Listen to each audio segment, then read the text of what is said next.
arall ynghylch y gwartheg a wy'n cael cwmni newydd yn y pwynt sylwebu. Wel, Aled Roberts o Sir Fôn, croeso, a Berwyn Hughes, Cwmenryd, Llambed, siwr i chi'ch dau, chi'n iawn? Da iawn, diolch. Good job. Ti'n gweld, ti'n siŵr bod ti'n god ar ôl nithwr, clywes i bod chi wedi cael noson dda yn y shed gwartheg na nithwr. Oedd noson dda. Lycs anyway, bod fi gyda chi, a mae dyna'r rheswm am y llais, ond nagen anffodus. Ond neis i weld chi'ch dau, boes, ac Aled, gaid y long gyfarch di ar y llwyddiant diweddar. Wyt ti wedi cael yn y sioe gei yma, chi wedi cael blwyddyn dda yn barod? Do, na dwi wedi gwir, so bach o pressures on ebyn fory, dwi'n meddwl, i gael pethau'n barod. Ne. Ti'n edrych man? No. Barod amdani? No. Ond y dosbarth sydd â ni nawr, boes, yw'r eidonen i'r Bustach allan o Darw Limousin, y dosbarth cynta yn y Bustach, adran y Bustach wrth gwrs, ac mae yna safon gwych fan hyn unwaith eto. Mae yna wynebau cyfarwydd yma Berwyn yn does yn y celf. Fi'n edrych ar y pobl sydd yma. Ni'n gweld lot o wynebau cyfarwydd yn dyn. Keith Whitfield yw hwnna. Bystach i ni di magu hwnna, digwydd bod da. Ie, fe wir. Ie.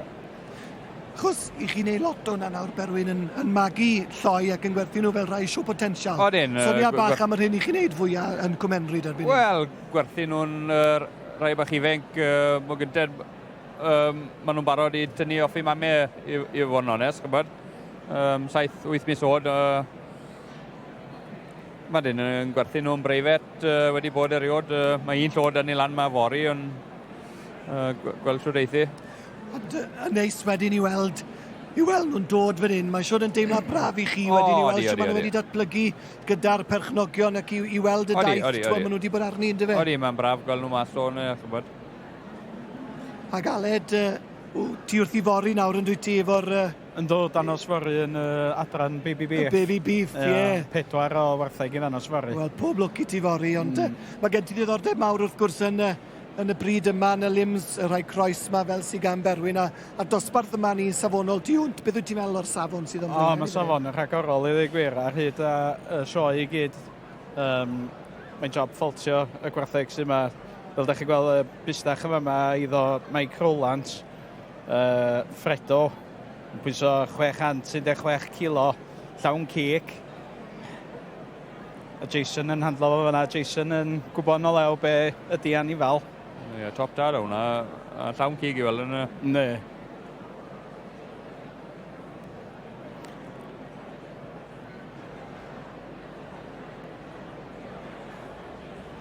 Wedyn, sy'n mynd ymlaen, mae gennym ni Bustach o iddo teulu Checker o Gogledd Lloegr.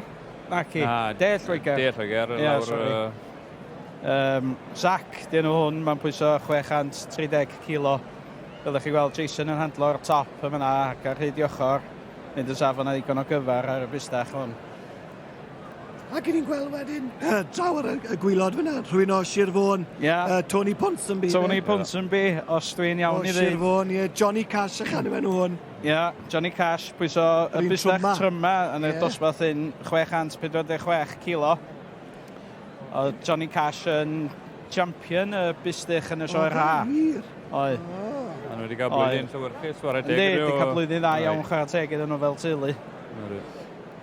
A mi fydd e'n gobeithio felly bod y llwyddiant yn parhau fan hyn nawr gyda'r yr eidon yma wrth gwrs ac yn eidon twt iawn am ei faint yn dweud. Wede ti ddim bod e'n pwyso gymaint yna, mae e'n cario'r cig yn dda Berwyn. Odi, mae fe'n, os rhywbeth, mae llai o faint ar Bustach eraill i gyd, ond mae'n dangos bod e'n Bustach da wedi, bod e'n pwyso mor dda yn ydy, chyfod.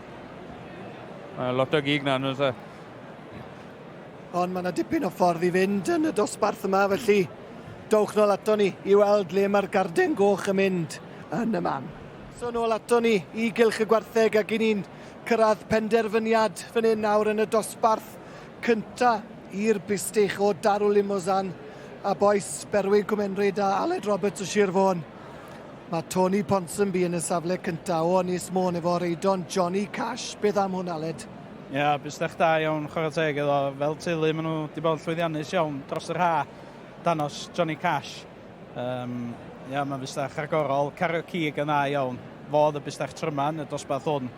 Ac mae jyst yn profi fod cig da arno fo. Ydy, mae wel yn llawn cig yn ydy, mae parteri ôl dad ag e. Mae fe'n gyfan, mae job ffolto fe, mae Bustach da iawn. O'r adeg. A drycha na lun gret o'r tri Bustach a bwysig gilydd.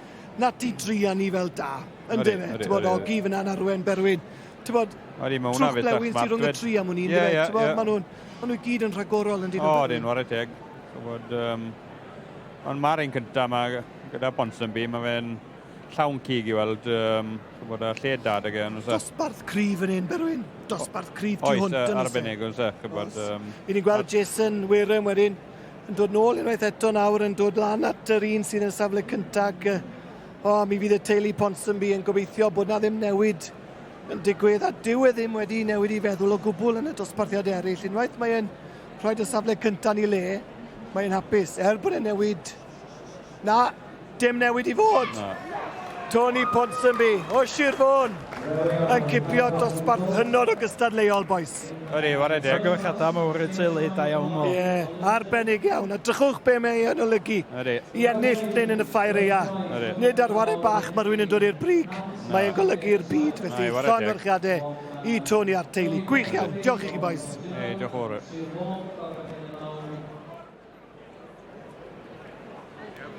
Tony, oedd hwnna'n golygu lot i ti, boi. Ond i'n gallu gweld wrtho ti o ti'n wen o glist i glist. Ofnadwy. Sio deimlad yw dod i'r brig yn y dosbarth? Paid. Fi'n torri yma. Wyt ti wir? Dwi yn. Mae'n golygu gymaint. Yr holl waith, yr holl anger sy'n mynd ar... Dowch fewn ferched. Teulu gyd. Mae'n golygu lot. Gwaith tîm. Golew ti, boi. Golew. Diolch yn chi. Ti'n gallu siarad, mae dan deimlad war y teg. War y teg.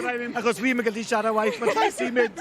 Ond llongyfarchiadau, chi'n amlwg wrth eich boddau, o'n i'n gweld chi lan fyna'n gwylio. Teimlad special. Special iawn, a fi a Cerys sy'n dangos lot drwy ha. Am unwaith, dim yn amal mae Dash yn dangos. Ys dangos o unwaith. Oedd eisiau gwneud heddiw. Cyn o fynd. Top job. Fori fydd i ddwrnod o box o dishes a dim make-up de. Neu fydd o lawr fan marwla. Dwi'n be, pob lwc i chi am bor braf i gweld dagre o lawenydd yn y cylch. Da iawn chi, boys. Diolch yn fawr.